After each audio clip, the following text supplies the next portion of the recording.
আসসালামু আলাইকুম। আমি শাহাদাত হোসেন গুট্টু। আমার চ্যানেল ম্যাথমেটিক্স এর পক্ষ থেকে তোমাদের সবাইকে স্বাগতম। প্রিয় নবম দশম শ্রেণী এবং এসএসসি পরীক্ষার্থী শিক্ষার্থীরা, আজকে তোমাদের পরিসংখ্যানের গণিত বইয়ের দ্বিতীয় পাঠ নিয়ে আমি আলোচনা করব।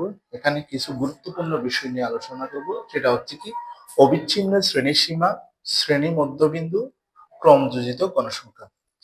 যেই তিনটা বিষয় আমাদের এই অঙ্কগুলো করার ক্ষেত্রে খুব বেশি কাজে লাগে, সেই জন্য এই কিভাবে বের করবা জিনিসগুলো টিপস এন্ড ট্রিক্স আমি একটু শেয়ার করতেছি তোমাদের সাথে, তোমরা একটু মনোযোগ দিয়ে খেয়াল করবা। তবে এইটা হচ্ছে আমার একটা গণসংখ্যা নির্দেশন সারণী। এখানে আমার কি কি দেওয়া আছে, শ্রেণী ব্যবধান দেওয়া আছে এবং গণসংখ্যা দেওয়া আছে। আর আমরা এই জিনিসগুলো দেখাবো তোমাদের। প্রথমে আমি দেখাবো অবিচ্ছিন্ন শ্রেণীসীমা। হ্যাঁ, অবিচ্ছিন্ন শ্রেণীসীমা, এই জিনিসটা, এই শ্রেণীসীমাটা হচ্ছে কি বিচ্ছিন্ন, আর এটাকে বলা হয় শ্রেণী ব্যবধানও বলা হয়। ঠিক আছে, এখন হচ্ছে যে এখানে 46 থেকে 50 এবং 51 থেকে 55, ঠিক আছে। এখন এখান থেকে 56 থেকে 60 এবং 61 থেকে 65, 66 থেকে 70। দেখো, প্রত্যেকটা শ্রেণী ব্যবধানের প্রথমটা হচ্ছে নিম্ন সীমা, শেষেরটা হচ্ছে উচ্চ সীমা। ঠিক আছে, তাহলে যদি তুমি অবিচ্ছিন্ন বের করতে চাও, আগে দেখতে হবে এটা বিচ্ছিন্ন কিনা। বিচ্ছিন্ন যে এখান থেকে বোঝা যাচ্ছে, অর্থাৎ এই শ্রেণী ব্যবধানের উচ্চ সীমা হচ্ছে 50 এবং এই শ্রেণী ব্যবধানের নিম্ন সীমা হচ্ছে 51, যেটা একই না। যদি কোনো শ্রেণী ব্যবধানের উচ্চ সীমা এবং এর পরবর্তী শ্রেণী ব্যবধানের নিম্ন সীমা যদি সেম হয়, তাহলে এটা কি হবে, অবিচ্ছিন্ন শ্রেণী সীমা হবে। কিন্তু আমাদের সেটা সেরকম নয়।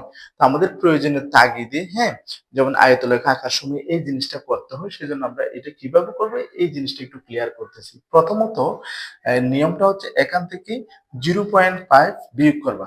তাহলে এখান থেকে 0.5 বিয়োগ করলে কত হচ্ছে, 0.46 থেকে যদি 0.5 বিয়োগ করি তাহলে আমরা হই 45.5। ঠিক আছে, এবং এটা থেকে বিয়োগ করবে, এটার সাথে যোগ করবা। তাহলে এটাতে যোগ করলে কি হবে, 50.5, 0.5। ঠিক আছে, তো এই কাজগুলো যদি এখানে করি, অর্থাৎ এটা থেকে 0.5 বিয়োগ, এটা থেকে 0.5 যোগ, এই কাজগুলো যদি প্রত্যেকটা শ্রেণী ব্যবধানে করি, আমার আলটিমেটলি যে রেজাল্ট গুলো আসবে সেটা হচ্ছে আমরা এটার সাথে মিলিয়ে দেখি। এই যে এখানে এই জিনিসটা এখানে চলে আসবে। ঠিক আছে, 50.5 থেকে তখন এটা হয়ে যাবে কত, 55.5, 55.5।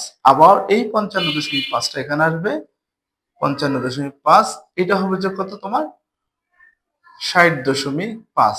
আবার এই 60.5টা এখানে চলে আসবে, 60.5, আর এটা হবে যে তোমার কত, 65.5। আর এই 65.5টা এখানে চলে আসবে। তারপর এখানে হবে যে কি 70.5। আমার এই জিনিসটা হচ্ছে অবিচ্ছিন্ন শ্রেণীর সীমাতে প্রকাশ করা। ঠিক আছে, এখন আমরা শ্রেণী মধ্যমান বের করব। শ্রেণী মধ্যমান বের করার জন্য অবশ্যই একটা শ্রেণী ব্যবধানের দুইটা সীমা যোগ করতে হবে। যেমন এইটা যদি আমরা করি 46 প্লাস 50, ঠিক আছে, তখন আমাদের হয় যে এটা কত, 96। এটাকে আবার 2 দ্বারা ভাগ করতে হবে, অর্থাৎ এখানে দুইটা শ্রেণী সীমা, এই দুইটা যোগ করে 2 দ্বারা ভাগ।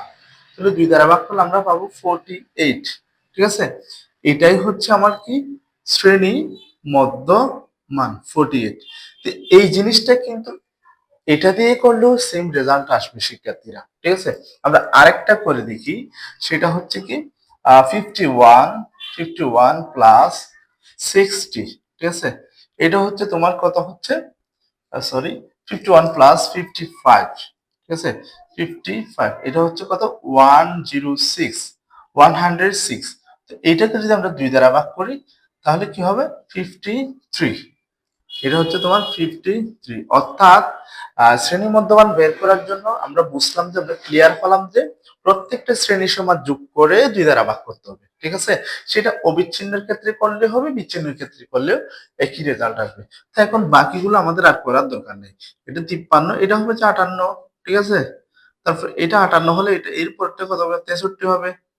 এর পরটা কত হবে, এর পরটা হবে 78। ঠিক আছে, এভাবেই। তো এখন হচ্ছে যে আমরা কি বের করব, ক্রমযোজিত গণসংখ্যা বের করব। ক্রমযোজিত গণসংখ্যা আমাদের কি কাজে লাগে? আমাদের লাগে যে ক্রমযোজিত গণসংখ্যা রেখা ও জীব রেখা অঙ্কন করার জন্য এই জিনিসটা আমাদের লাগে।